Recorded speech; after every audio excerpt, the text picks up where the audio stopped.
కీళ్ళ నొప్పులు ఈ ప్రాబ్లం అనేది కూడా ఎక్కువైపోతుంది. కీళ్ళ నొప్పులు పూర్వం ఏంటంటే ఒక 60 సంవత్సరాలు దాటిన వాళ్ళు, 50 దాటిన వాళ్ళు, 70 వాళ్ళు మోకాళ్ళు నొప్పిగా ఉన్నాయి, నడవలేకపోతున్నాం, నడుము నొప్పిగా ఉంది అని చెప్పేవారు.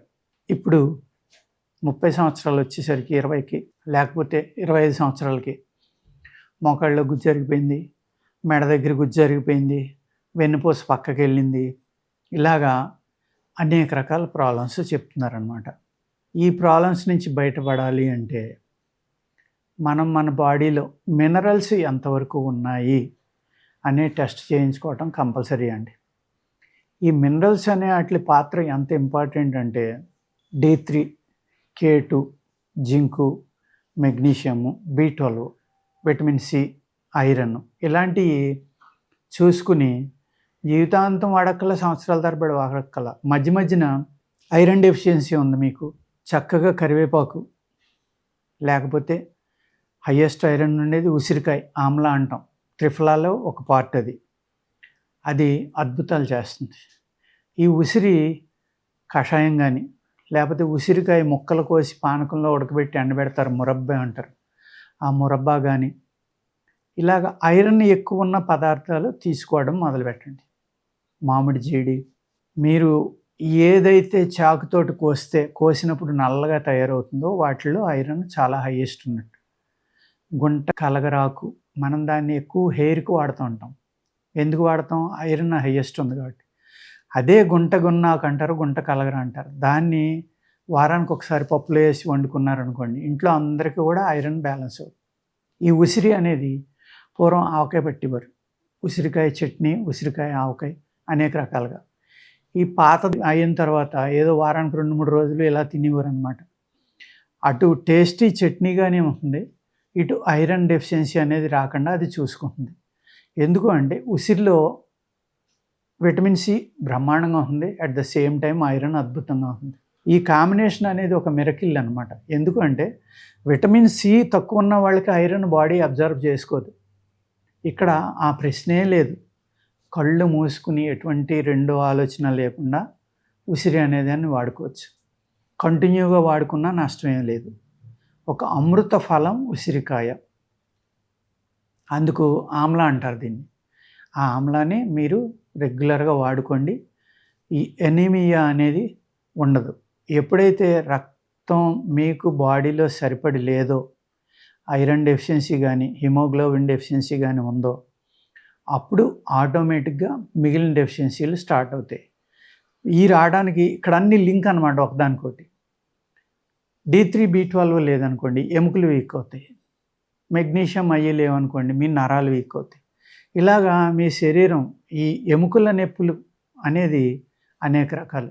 మీ మజిల్ నొప్ప, నరాల నొప్ప, ఎముకల నొప్ప, ఇది ఆలోచించరు.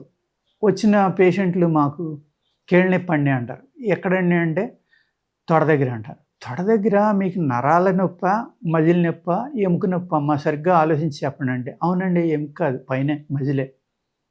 ఆ మజిల్ నొప్పైనా ముట్టుకుంటే నొప్పిగా ఉందా, లేకపోతే లోపల నరాలే ఉన్నా? నరాలేగే ఉందండి, పైన నొక్కినా ఏమీ లేదు. ఇలాగనమాట.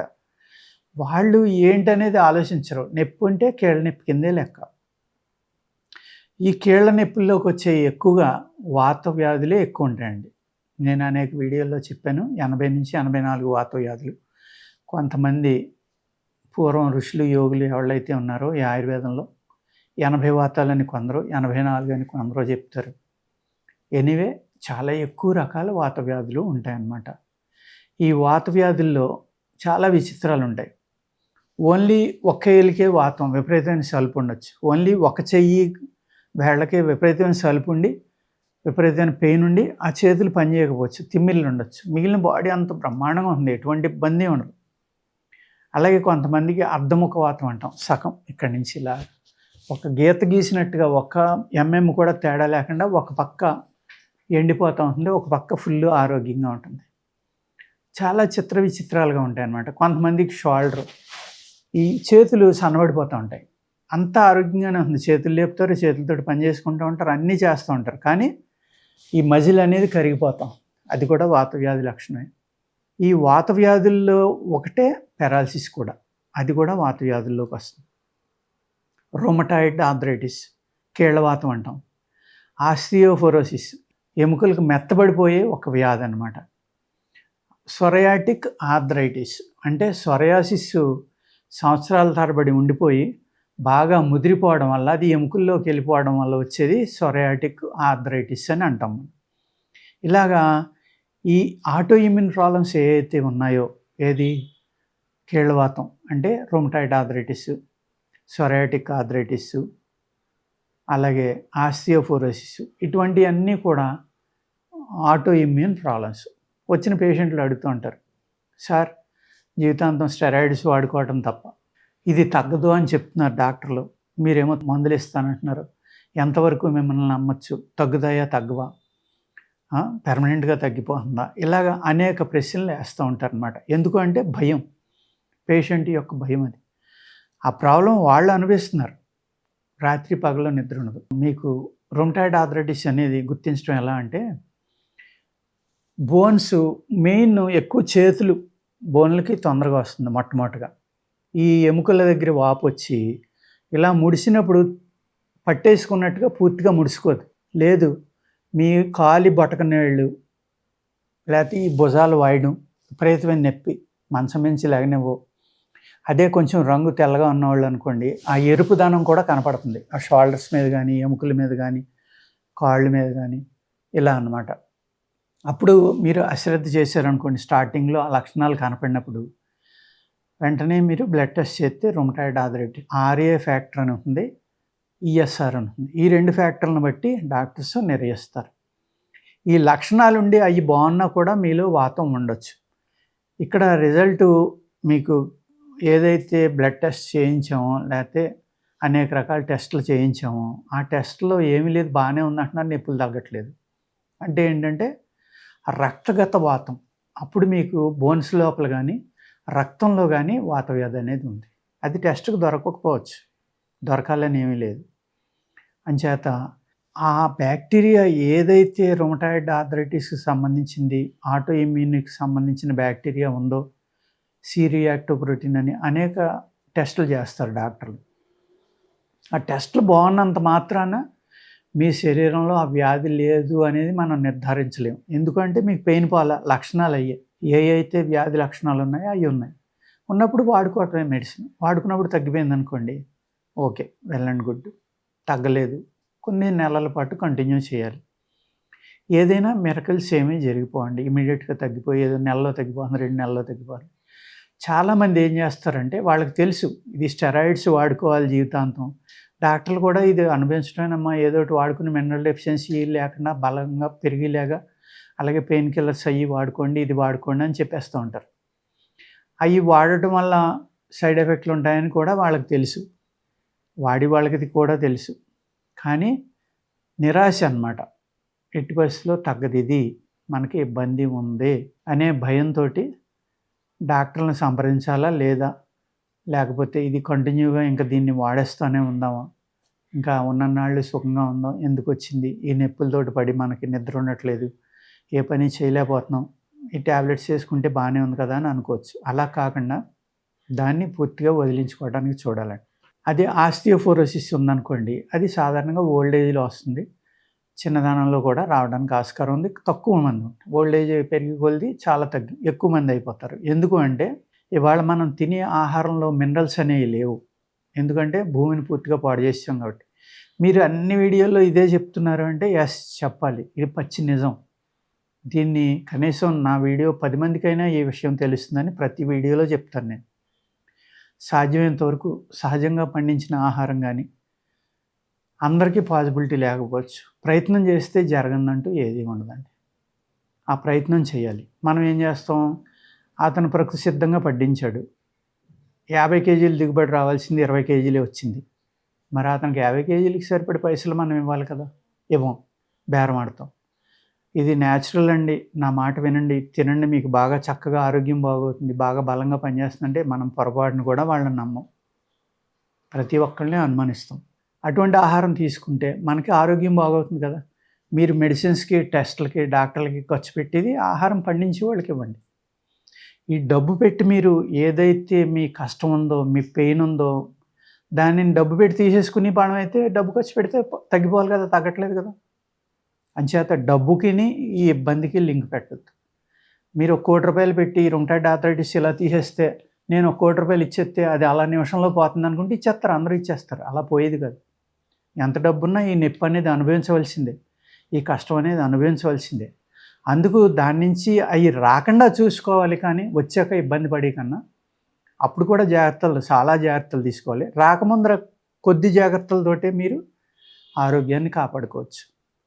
ఎప్పుడైతే మీ బాడీలో ఈ ఆహారం ద్వారా వచ్చి మినరల్స్ అనేవి లేవో, ఎముకలకు కావాల్సింది ఏంటి?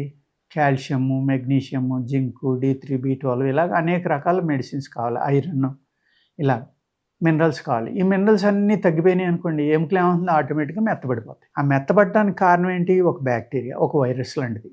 అదేంటి? Auto immune problem. అక్కడ ప్రాబ్లం ఉంది, ఇక్కడ ఆహారంలో జాగ్రత్త లేదు. ఇక్కడ ఆహారంలో జాగ్రత్త ఉన్నప్పుడు ఆ ప్రాబ్లం రాకుండా మీ శరీరంలో ఇమ్యూనిటీ పెరిగి, ఇమ్యూనిటీని పెంచుకుని మీ ఎముకలను గట్టిపరుచుకుని ఉంచుకున్నారనుకోండి, ఎముకలు గట్టిగా అవ్వడానికి సరిపడే ఆహారం తీసుకుంటా, ఆ ప్రాబ్లమే మీ శరీరంలోకి రాదు కదా. ఎప్పుడైతే మీరు ఈ మినరల్స్ని పట్టించుకోకుండా, మీ ఆహారాన్ని పట్టించుకోకుండా, ఒక సిస్టమేటిక్ హ్యాబిట్ లేనప్పుడు మీ శరీరంలో ఇమ్యూనిటీ తగ్గిపోతుంది, మీ ఎముకల్లో ఇమ్యూనిటీ తగ్గిపోయింది. ఇమ్యూనిటీ తగ్గిపోయినప్పుడు వయస్సు రీత్యా మీ థై బోను, షిన్ బోను, మిగిలిన ఎముకలు ప్లేట్స్ని అంటే మినరల్స్ని తయారు చేయడం అనే క్వాంటిటీని బాగా తగ్గించేస్తాయి. వయసు అయిపోయింది కదా, వాటికి కూడా చేసి ఎప్పుడైతే తగ్గించేసినాయో దానికి సాయం ఈ ఆటో ఇమ్యూన్ అనేది మీ శరీరంలో ప్రవేశించిందో ఆటోమేటిక్గా మీ ఎముకలు మెత్తబడిపోతాయి. మెత్తబడిపోయి ఏమవుతుంది? అప్పుడు బోన్లు నడుస్తూ ఉండగా ఇరిగిపోవడం, లేకపోతే చిన్నగా ఊరికే గమ్ముని కూర్చుండిపోతే మోకాలు ఎముకలు పగిలిపోవడం, వెనక్కి సతికిలు పడిపోతే నొప్పి వల్ల నడుము ఎముకలు విరిగిపోవడం, ఇలా చాలా ఈజీగా అన్నమాట. అసలు ఎట్టి పరిస్థితిలో అంతకన్నా 10 రెట్లు దెబ్బ తగిలినా కూడా విరగని ఎముకలు కూడా మైనర్ చిన్న వాటికి కూడా విరిగిపోతుంటాయి. దాని అర్థం ఏంటి? మీ ఎముకలు మెత్తబడిపోయినాయి. డాక్టర్ ఏం చెప్తారు అప్పుడు? ఆస్టియోపోరోసిస్. ఆ ఆస్టియోపోరోసిస్ నుంచి మిమ్మల్ని మీరు ఎలా రక్షించుకోవాలి అంటే, ఆయుర్వేదం, యునాని వీటిల్లో కూడా అద్భుతమైన మెడిసిన్స్ ఉన్నాయి.